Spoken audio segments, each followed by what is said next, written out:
Hey there, Skeletor here with a second installment of Worst to Best, and today we're looking at one of my personal favorites, the Leprechaun franchise. So without further ado, first is the worst, and that means number 8 is Leprechaun Origins. So 2014's Leprechaun Origins was Lionsgate's second attempt at making a Leprechaun movie, but it was WWE's first attempt. They got rid of all the goofy gore and the cheesy one-liners and instead decided to go with a gritty reboot for whatever reason. How bad was Origins? It wasn't 1988's Scarecrows, but it was kind of like that. Basically, a group of hikers gets holed up in a cabin in the woods and has to fend off a murderous creature. For a minute there, it's trying to be Evil Dead, but then it goes all wrong turn. It peters out pretty quickly, and the leprechaun is more of a naked goblin. Also, really poor acting from everyone involved in this project. And moving right along, number 7 is Back to the Hood. Don't get me wrong.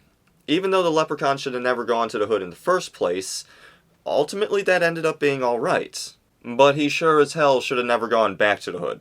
This was Lionsgate's first attempt at making a Leprechaun movie, and you can really tell that it's lacking a lot of the feel and a certain quality that the previous movies had. Hence, both Lionsgate's films being at the top of this list.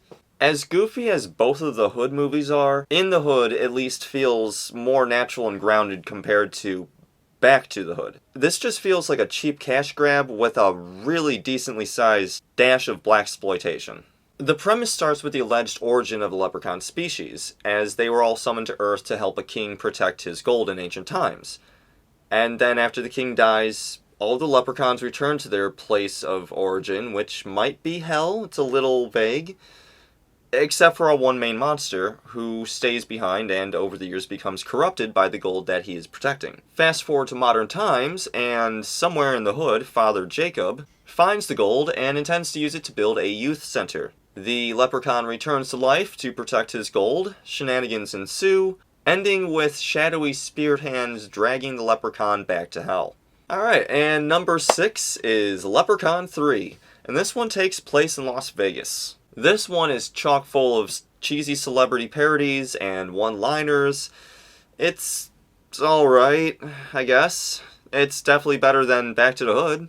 So, this movie sort of just focuses on the humans making monkey paw type wishes with the leprechaun's gold, while the leprechaun screws around at the casino. And it ends up making this whole thing feel like a Irish-themed Tales from the Crypt or Are You Afraid of the Dark?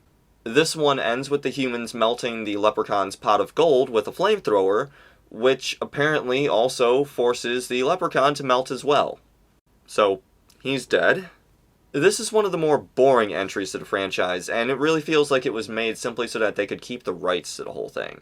Next up is In Space at number 5. Look, I know this is supposed to be worst to best, but from this point on, they're all really good movies. Almost equally good.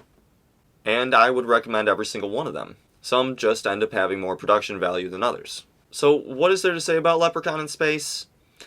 Well, even though Leprechaun went to space before Jason did it better. I enjoy how off the wall this movie is, and even though the plot is freaking outrageous, it makes a lot of sense. See, after the last movie, the Leprechaun decided to stop screwing around on Earth and went into space. Well, not so much as go into space as he just went through a different dimension doorway in his weird little hobbit hole. See, while it's not directly stated, throughout the various movies, we kind of get the idea that the leprechaun's house exists outside of time and space. However, it does have a lot of different doors to a lot of different places on Earth, like both Ireland and California. Apparently, it also has doors that lead to alien worlds, which brings us to the plot of this movie.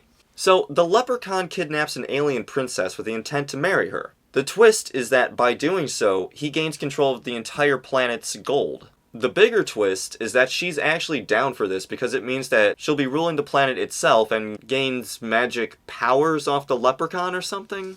It's a good movie, but like I said, some of these just had a bigger budget than others. In Space felt more like an extended episode of an 80s Doctor Who. I love Doctor Who, so that was pretty cool with me, but you could tell this movie was really pushing the envelope for what they could afford to do. And next up, number 4 brings us back to Earth with Leprechaun in the Hood. This would be the last movie made by Trimark, and the last movie to hold the same feel as the previous 4. So this one and Leprechaun both start off fairly similar. This one starts off with the Leprechaun being turned to stone by a magical medallion that was placed around his neck by Ice-T. Yes, Ice-T's in the movie. What? Ice-T's in the movie. He's a gangster who tries to control a leprechaun. Okay. Yeah. We then jump ahead 20 years, and he's accidentally released by a stray bullet, which just happens to shoot the medallion off of him. Because, as you know, in the Hood, bullets be everywhere. The typical shenanigans ensue, but unlike any of the previous movies, this one ends on a happy note, for the Leprechaun at least, as this is one of the few films where he doesn't die or otherwise get messed up at the end. Number 3 is the original movie that started all, 1993's Leprechaun. It's a solid story with a few good laughs and a couple interesting kills. It doesn't try to take itself seriously, and it has fun with what it has to work with. And that easily translates to the audience. You can definitely tell they had fun filming this. Basically, Rachel leaves Ross and goes to the country to find herself, but ends up finding a murderous leprechaun instead. Between the clothes set and the creature chasing Jennifer Aniston around, it sort of feels like a goofy Irish version of Evil Dead. There isn't too much to say about this other than Jennifer Aniston is the lead and the leprechaun's an ugly delight every time he's on screen. And hey, sometimes the less said the better. Should definitely check this one out. And number 2 is, oddly enough, Leprechaun Returns, 2019's alt-universe sequel to the original movie. Unlike the actual sequel to the first movie, this one takes place in the same location as the first one, whereas the actual second one took place in California. This really feels like a love letter to the franchise, taking the ugly little guy back to his roots. Unlike the previous movies, this is a Sci-Fi Channel original film, so it's definitely not a big production. Although that's not saying much considering only the first 2 movies only ever made it to theaters. That said, they clearly make the most of what they were given, and no part of this film feels like it suffers or drags from it. Clearly, the people who made this loved the Leprechaun movies a hell of a lot. This one picks up in real time, some 30 years after the original, and it's basically just a continuation of the first movie, with the Leprechaun still trying to get back that one piece of gold he couldn't get at the end of the first movie. And finally, our number 1 is number 2. That's right, I'm just going to say it. I like the second one a hell of a lot more than any of the others. The first one didn't become a cult classic until later on, and it seriously underperformed at the box office. Keeping that in mind, when they were making this one, they decided to kick up the violence and the blue-collar humor. But what really makes number 2 the best?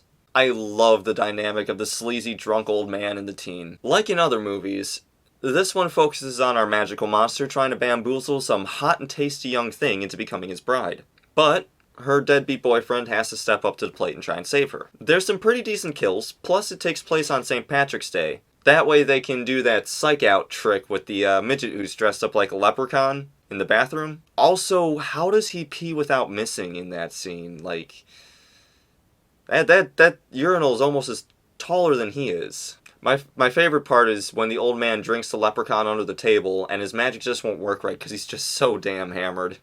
One consistency between all the films is that there's really no consistency when it comes to the Leprechaun's powers or weaknesses. This is probably one of the more interesting aspects of the franchise, since the same trick rarely works on him twice.